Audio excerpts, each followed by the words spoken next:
Next topic discuss करने वाले हैं जैनिज़्म के बारे में। जैनिज़्म के बारे में आगे बढ़ने से पहले थोड़ा सा हम इसके बारे में बताना चाहते हैं। जैनिज़्म बेसिकली क्या पता है, एक रिलीजन है, एक धर्म है।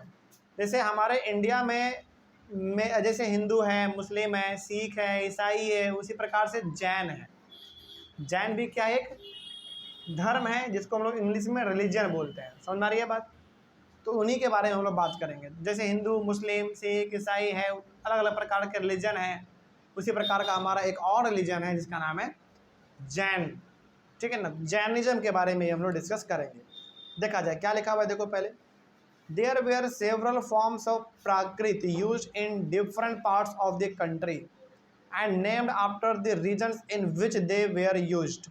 देखो प्राकृत क्या है, ये एक प्रकार का भाषा था जो कि पुराने ज़माने के समय में खूब चलता था। समझ में आ रही है बात? और ये ना आज भी आपको देखने को मिलता है। बताते हैं कैसे। मतलब प्राकृत क्या था, एक लैंग्वेज था, भाषा था।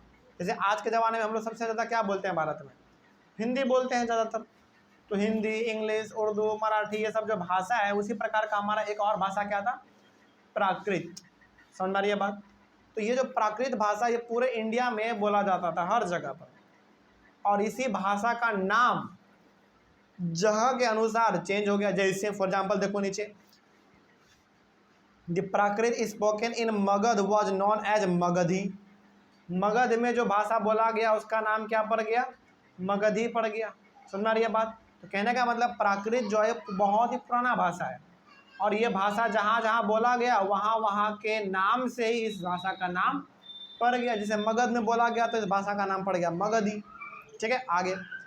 Jainism was supported mainly by traders. Jainism में जो है ना, मतलब कि जैन धर्म में ज़्यादातर जो लोग आपको दिखेंगे, मतलब कि ज़्यादातर तो लोग और भी अलग अलग प्रकार के लोग हैं इसमें, लेकिन ज़्यादातर लोग इसको सपोर्ट कौन करता है पता है? ट्रेडर। ट्रेडर का मतलब वो जो खरीद बिक्री का काम करते हैं ना, थोड़ा बहुत छोटा मोटा जो बिजनेस करते हैं, वो लोग ज़्यादा जैन को फॉलो करते हैं। समझ में आ रही है बात? आगे। Jainism spread to different parts of India like Gujarat, Tamil Nadu and Karnataka. ये 3 स्टेट में जैनिज्म बहुत ज़्यादा फैला हुआ है, गुजरात में, तमिलनाडु में और कर्नाटका में। यहाँ पे जैन धर्म के लोग बहुत ज़्यादा रहते हैं। अच्छा, यदि आपको जैन धर्म के लोगों को पहचानना हो ना, तो आप ऐसे पहचानेंगे। नागा बाबा समझते हैं ना आप? नागा बाबा जो कि किसी प्रकार का कोई कपड़ा नहीं पहनते हैं। शायद आप लोगों ने कभी रियल लाइफ या फिर कभी टीवी वूवी में देखा हो आप लोगों ने। हाँ, रियल में भी आप लोगों ने देखा होगा। रियल में तो खैर हम भी देखे हुए हैं। तो जो नागा बाबा होते हैं ना, जो कपड़ा बिल्कुल नहीं पहनते हैं, वो ही होते हैं हमारे जैन धर्म के लोग। अच्छा, आपके मन में सवाल आया होगा ना कि सर आखिर वो लोग कपड़ा क्यों नहीं पहनते हैं? बताएंगे, 2 मिनट के बाद बताएंगे, क्योंकि वो ही इसमें डिस्कस करना है। हालांकि बता ही देते हैं क्या है। जैन धर्म के लोग ना ये विश्वास करते हैं कि ना हम कुछ लेकर आए थे और ना कुछ हम लेकर जाएंगे। तो ये लोग ज़्यादा, और सोचो ये लोग इतना इस चीज़ में विश्वास रखते हैं कि ये लोग कपड़ा तक नहीं पहनते हैं, क्योंकि इनका मानना है कि हमारा अपना कुछ नहीं है। हमारा अपना जो है वो हमारा शरीर है, और ये शरीर खुद का भी अपना नहीं है। एक तरीके से देखा जाए, ये शरीर हमारा नहीं है, ये शरीर ऊपर वाले का है। वो जब चाहेगा तब ले लेगा, जब अपने पास बुलाना चाहेगा वो तब बुला लेगा। समझ में आ रही है बात? तो वो लोग ये इस चीज़ में विश्वास रखते हैं कि हमारा कुछ नहीं है। जितना सिंपल रह सको उतना सिंपल रहो, दिखावट ही मत करो। कभी आपने देखा है कोई नागा बाबा जो कि बहुत अमीर हो, बहुत आलीशान बंगला में रहता हो? बिल्कुल नहीं, रहते नहीं वो लोग, क्योंकि वो लोग ज़्यादातर लोगों का भलाई चाहते हैं, लोगों को ज्ञान देते हैं, लोगों को जीने का तरीका बताते हैं। ठीक है, चल आगे बढ़ते हैं। एक बहुत ही महान इंसान के बारे में हम आपको बताने जा रहे हैं, वर्धमान महावीर। वर्धमान महावीर ये वो इंसान थे जो जैन धर्म के सबसे मुख्य आदमी थे। जो सबसे मेन आदमी था ना जैन धर्म का, वो यही थे। चल इसके बारे में डिस्कस करते हैं। Around 2500 years ago the last and second tirthankara, जिसको हम लोग गुरु भी बोलते हैं, of the Jain Vardhaman Mahavir also spread his message. कहने का मतलब यहाँ पे यह है कि आज से 2500 साल पहले जैन धर्म के जो बहुत बड़े गुरु थे, उन्होंने अपने मैसेज को, अपने बातों को लोगों तक बहुत घूम घूम के फैलाया है, बताया है। मतलब किस तरीके का जीवन होना चाहिए, मोह नहीं करना चाहिए, लोगों का भलाई करना चाहिए। इन प्रकार के मैसेज को इन्होंने बहुत दूर दूर तक जाके लोगों को सुनाया है, फैलाया है, लोगों को जागरूक तक किया है। ठीक है ना, किसने? वर्धमान महावीर ने। ठीक है, आगे। He was a Kshatriya prince of the Lichovis, a group that was part of Vajji Sangha। ये खुद एक क्षत्रिय थे। क्षत्रिय का मतलब समझते हैं ना आप लोग? कौन बताओ? क्षत्रिय का मतलब जो ज़्यादातर युद्ध में लड़ाई पीट करने का काम करते हैं ना, उनको हम लोग क्षत्रिय बोलते हैं। समझ में आ रही है बात? तो ये खुद एक क्षत्रिय राजकुमार थे, बहुत बड़े थे ये, पैसा संपत्ति का कोई कमी नहीं था इनके पास, लेकिन फिर भी इन्होंने किसी प्रकार का आलीशान जीवन नहीं जिया, बहुत ही सिंपल जीवन जिया इन्होंने। ठीक है, आगे। At the age of 30 he left home and went to live in a forest. सोचो, 30 साल के उम्र में ये अपने घर को छोड़ देते हैं पूरी तरीके से, और कहाँ जाके रहने लग गए? जंगलों में जाके रहने लग गए। बहुत बड़ी बात है ये। After spending 12 years of alone life in the forest he attend enlightenment. ये 12 साल जंगल में अकेले रहते हैं। 12 साल इन्होंने जंगल में अकेले बिताया है, तब जाकर इनको ज्ञान की प्राप्ति हुई है। तब इनको समझ में आया है कि मोह माया नहीं करना चाहिए, दूसरों से लड़ाई झगड़ा नहीं करना चाहिए, और भी अलग प्रकार की चीज़ों के बारे में नॉलेज इनको मिला। ठीक है, आगे। He taught a simple doctrine. Men and women who wish to know the truth must leave their homes। देखो, इनका ना एक बहुत ही सिंपल सा डॉक्ट्रिन है। डॉक्ट्रिन का मतलब होता है सिद्धांत। मतलब इनका एक सिंपल सा कहना है कि चाहे वो लड़का हो या लड़की हो, मतलब कोई भी हो, गर्ल बॉय मैन वोमेन कोई भी हो, यदि वो सच्चाई को जानना चाहता है, यदि वो नॉलेज को हासिल करना चाहता है, जिसको घर छोड़ना पड़ेगा। मतलब घर में बैठे बैठे आपको सब कुछ मिल नहीं सकता है, इसके लिए आपको घर परिवार छोड़ना पड़ता है। अच्छा, जैसे आपको एग्जांपल हम आपको देते हैं, राम भगवान, वो तो सिंपल सा राजकुमार थे, लेकिन आज हम लोग उनको भगवान क्यों बोलते हैं, उनका पूजा क्यों करते हैं, रामनवमी क्यों मनाते हैं? क्योंकि उन्होंने अपने घर को छोड़ा था और जंगल में रहे थे, तब जाकर उन्होंने रावण का वध किया, और जाकर वो इतने महान इंसान बन गए कि उनको हम लोग आज तक पूजते हैं। तो कहने का मेरा मतलब ये है कि कोई भी जो महान बना है, कहीं ना कहीं 90% लोगों ने घर को छोड़ा है, तभी जाकर बना है। घर में क्या होता है ना, घर में आपको लाड़ प्यार दुलार बहुत ज़्यादा मिलता है, तो जिसके वजह से आप कभी आगे नहीं बढ़ पाते हैं। तो ये महावीर जी का कहना ये था कि यदि आपको बहुत आगे जाना है जीवन में, बहुत नॉलेज यदि आपको हासिल करना है, तो आपको घर परिवार छोड़ना पड़ेगा, त्याग करना पड़ेगा। ठीक है, आगे। सब कुछ एक जगह पर नहीं मिल सकता। They must follow very strictly the rules of ahimsa, which means not hurting or killing living beings। इनका ये भी मानना था कि कभी भी अपने जीवन में किसी इंसान को, किसी जानवर को हर्ट मत पहुंचाओ, मतलब कि परेशान मत करो, मारो पीटो नहीं। समझ मारिए बात? जानवर को मारो मत, उसको पीटो नहीं, टॉर्चर मत करो, परेशान मत करो, ये इनका कहना था। बहुत बड़ी बात है ये, बहुत अच्छे बोलते थे। आगे, Mahavir said all beings love long to live, to all things life is dear. देखो क्या, कितना अच्छा बात यहाँ पे कहा इन्होंने कहा है कि all beings long to live, मतलब हर इंसान या फिर हर जीवित चीज जीना चाहता है। To all things life is dear, मतलब हर प्रकार के लोगों के लिए उसका ज़िंदगी क्या है, बहुत ही कीमती है, बहुत ही प्रिय है। जैसे आपको मान लीजिए, आपको कोई आके 2 चाटा मार के चला जाए, कितना बुरा लगता है? सोचो, आपको तो केवल मार के गया है, लेकिन जिसको काट दिया गया उसका क्या, जिसको जान से मार दिया गया उसका क्या?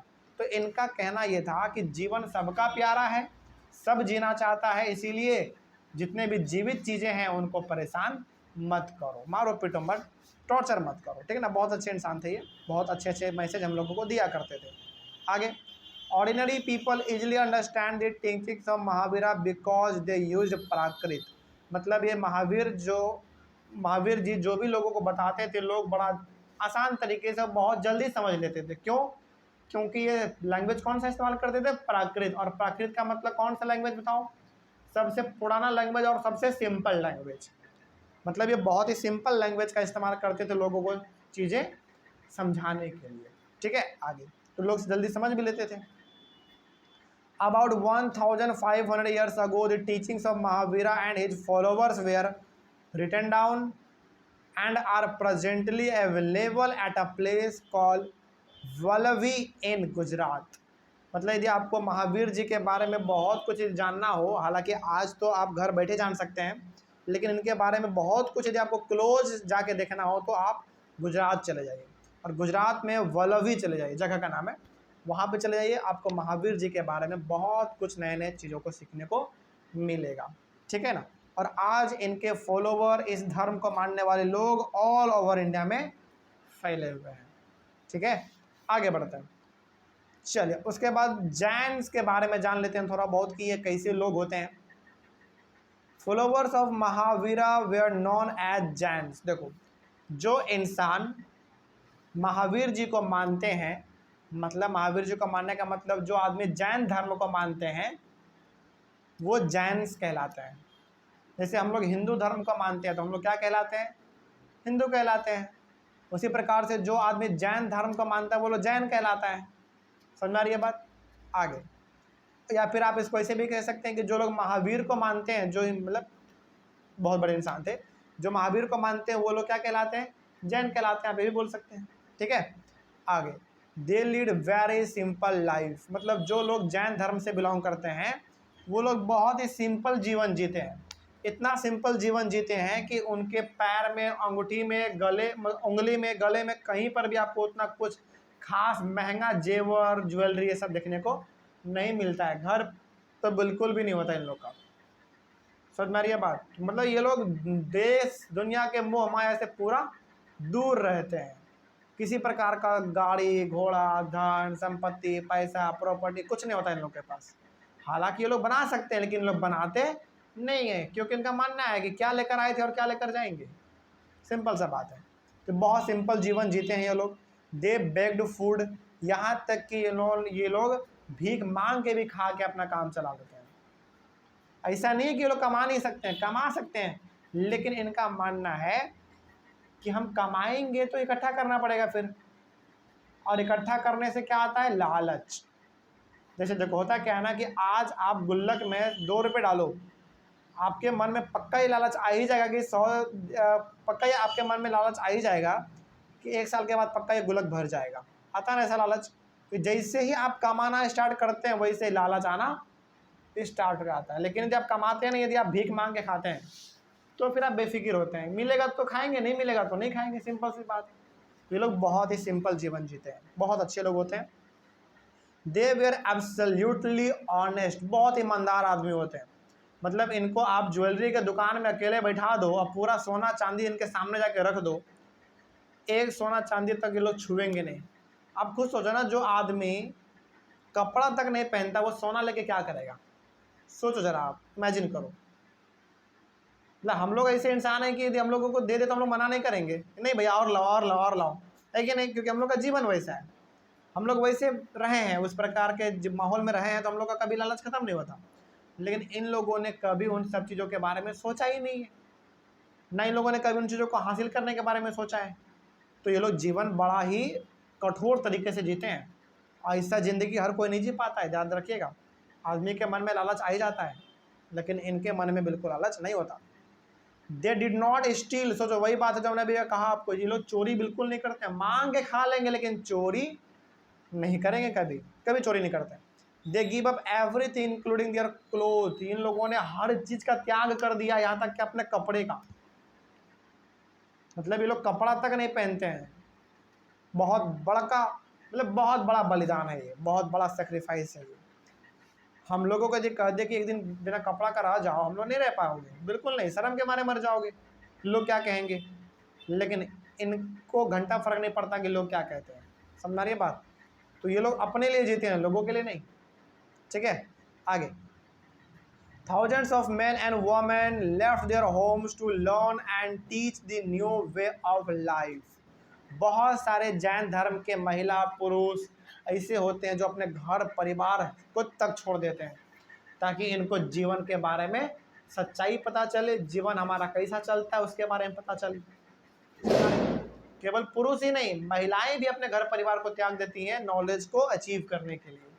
ठीक है, आगे तो इन्होंने, इनका क्या कहना था कि यदि आपको नॉलेज चाहिए तो आपको घर छोड़ना पड़ेगा, इसीलिए इनके धर्म के लोग ज़्यादातर क्या करते हैं, घर को ही छोड़ देते हैं। ठीक है, आगे many more remain behind and supported those who became Monks and nuns providing them food. और जो लोग अपने मतलब जो लोग जैन होके भी अपना घर परिवार बड़े लेवल पे चलाते हैं, थोड़ा बहुत महल में बंगला में रहते हैं, वो लोग घमंडी बिल्कुल नहीं होते हैं, वो लोग बल्कि मदद करते हैं साधु संतों का। जो लोग साधु संत बने हुए हैं या फिर जो लोग जैन धर्म को मानते हैं, उन लोगों का ये लोग क्या करते हैं, मदद भी करते हैं।